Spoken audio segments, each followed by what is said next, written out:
The sustained effect of bilingualism in education. How being categorized as a Spanish speaker can negatively influence later term tracking, even for students who become English proficient. While Chicano students in general are disproportionately placed into lower tracks, reclassified students fare significantly worse in this area than Chicano students on average. They have nearly identical educational trajectories as students who never leave bilingual ed, which is the group we know to suffer the most under current tracking methods. Just a quick note, the term reclassified is being used here to describe students who underwent testing and were recategorized from English learner to fluent English proficient. There are certainly many problems with the reclassification process and with bilingual ed itself, but some students do become English proficient and then are relabeled. What opportunities for learning do they get? Ruiz and Kogan conducted a study on bilingual gifted students. They found glaring evidence of a trend in discriminatory practices against Spanish speakers. He lets us in on a couple of individual examples. Jaime says, I was in bilingual ed until my third grade teacher took 4 of us out of class for this test. I got labeled as gifted and talented, but when we moved, I was again placed into the bilingual classroom. It took 2 years before we finally convinced them to look more closely at my record and saw I was labeled as English fluent and gifted. Every time Jaime started a new school, he was automatically placed in bilingual classes based on home language survey data and a record of having been in bilingual ed. His Spanish language background has essentially served as a black mark on his academic record. Then there's Juan. This little girl is not Juan, but I chose the picture because for Juan, it was specific counselors and teachers who went out of their way to keep him out of higher tracks.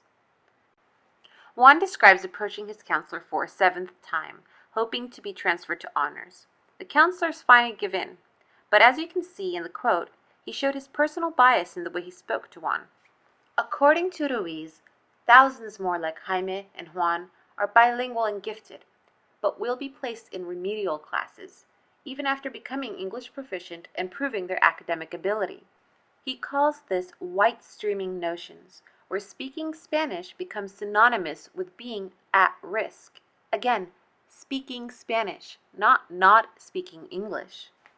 Lastly, I'm including this personal example because it fits the trend perfectly. Nancy and I went to school together in LA. When I first met her, we both spoke almost no English. She was placed in a Spanish section of my class, and I was left in English. But by 4th grade, Nancy moved into my reading group, and we both spoke English fluently. Then, in junior high, somehow she was tracked back into bilingual ed, and then into remedial. Her standardized test scores were higher than mine. I remember us comparing. One day, we actually marched into the office together to demand an explanation. After the counselor verified with Nancy that she had indeed once been in Spanish reading, we were told Nancy needed a little more work on her English before she could join me in honors. Could the fact that Nancy received services for a language deficiency we both had mark her in a way only Spanish speakers could be marked? Judith Scott performed independent tests on a group of reclassified students, as well as a group of native speakers and a group of English learners. She found that reclassified students had significantly higher scores on these tests than the other 2 groups. Then why were these students, for the most part, tracked into lower classes than their native speaker peers? In 10 out of the 11 interviews with these reclassified students, the children reported that their families spoke both English and Spanish at home. Home language is something documented annually when parents fill out emergency cards or other school forms. The implied rule seems to be, admit to speaking Spanish at home, and your academic track could be predetermined for good. Last year, construction workers in New York sued the city, claiming harassment and discrimination after they say they were told they could no longer speak Spanish while at work. With a long history of racism against Mexican Americans, certain racist ideas about the Spanish language itself evolved and seemingly have stuck. In 2010, a school secretary sued CM schools saying she lost her job when the principal banned her from speaking Spanish to parents who can't speak English.